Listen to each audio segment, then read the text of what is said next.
Si cela se fait, je deviendrai fou. Employez votre autorité. Je deviendrai fou et je refuserai mon consentement. Voilà qui est certain. Faites entendre votre raison. Cela me jettera dans le désespoir pour tout le carnaval. Et je ne paraîtrai pas une fois à la cour. C'est un mariage disproportionné. Jamais on n'a entendu parler d'épouser la sœur de lait de sa cousine. Cela passe toute bonne borne. Mais parlez-lui au nom du ciel. Je vais m'enfermer pour m'abandonner à ma douleur. Dites-lui, s'il me demande, que je suis enfermée et que je m'abandonne à ma douleur de le voir épouser une fille sans nom. Ne trouverai-je pas ici un homme de cœur? En vrai, quand on en cherche un, on est effrayé de sa solitude. Eh bien, cousin, à quand le mariage? Le plus tôt possible. J'ai déjà parlé au notaire, au curé et à tous les paysans. Vous comptez donc réellement d'épouser Rosette? Assurément. Qu'en dira votre père? Tout ce qu'il voudra. Il me plaît d'épouser cette fille. C'est une idée que je vous dois et je m'y tiens. Faut-il vous répéter les lieux communs les plus rebattus sur sa naissance et sur la mienne? Elle est jeune et jolie, et elle-même. C'est plus qu'il m'en faut pour être 3 fois heureux. Qu'elle ait de l'esprit auquel n'en est pas. J'aurais pu trouver pire. On criera, on raillera, je m'en lave les mains. Il n'y a rien là de risible. Vous faites très bien de l'épouser.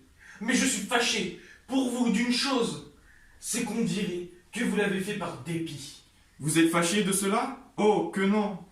Si j'en suis vraiment fâché pour vous, cela fait du tort à un jeune homme de ne pouvoir résister à un moment de dépit. Soyez-en donc fâchés. Quant à moi, cela m'est bien égal. Mais vous n'y pensez pas, c'est une fille de rien. Elle sera donc quelque chose lorsqu'elle sera ma femme. Elle vous ennuiera avant que le notaire ait mis son habit neuf et ses souliers pour venir ici. Le cœur vous l'enlèvera au repas des noces, et le soir de la fête, vous lui ferez couper les mains et les pieds, comme dans les contes arabes, parce qu'elle sentira le ragoût. Vous verrez que non. Vous ne me connaissez pas. Quand une femme est douce et sensible, fraîche, bonne et belle, je suis capable de me contenter de cela. Ou, oui, en vérité, jusqu'à ne pas me soucier de savoir si elle parle latin. Il est là, il a regretté qu'on ait dépensé tant d'argent pour vous l'apprendre, ces 3000 écus de perdus. Oui, on aurait mieux fait de les donner aux pauvres. Ce sera vous qui vous en chargerez, du moins pour les pauvres d'esprit. Et ils donneront en échange le royaume des cieux, car elle est à eux. Combien de durera cette plaisanterie? Quelle plaisanterie! Votre mariage avec Rosette? Bien peu de temps. Si Dieu n'a pas fait de l'homme une œuvre de durée, 30-40 ans, tout au plus. Je suis curieuse de danser à vos noces. Écoutez-moi, Camille. Voilà un ton de persiflage qui est hors de propos. Il me plaît trop pour que je vous le quitte. Je vous quitte donc vous-même, car je n'ai tout à l'heure assez. Allons, vous allez chez votre épouse? Oui, j'y vais de ce pas. Donnez-moi donc le bras, j'y vais aussi.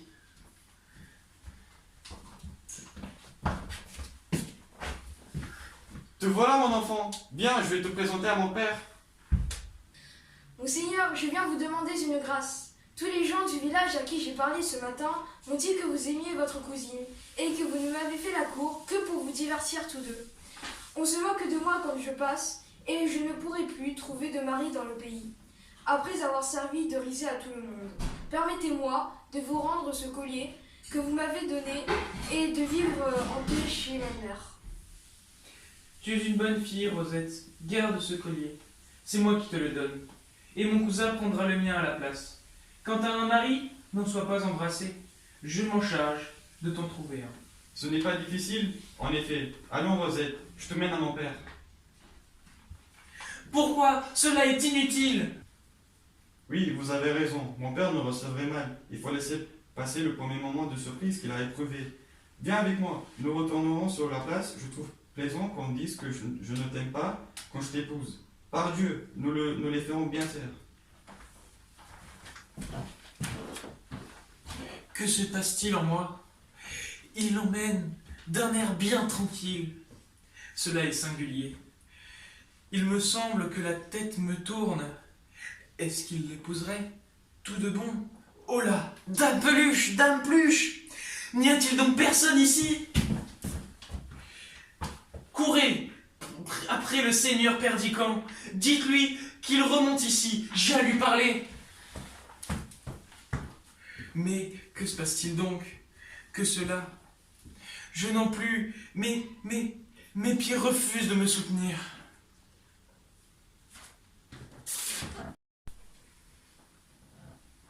Vous m'avez demandé, Camille? Non, non, En vérité, vous voilà pâle. Qu'avez-vous à me dire? non, non. Oh Seigneur Dieu. Everywhere you look.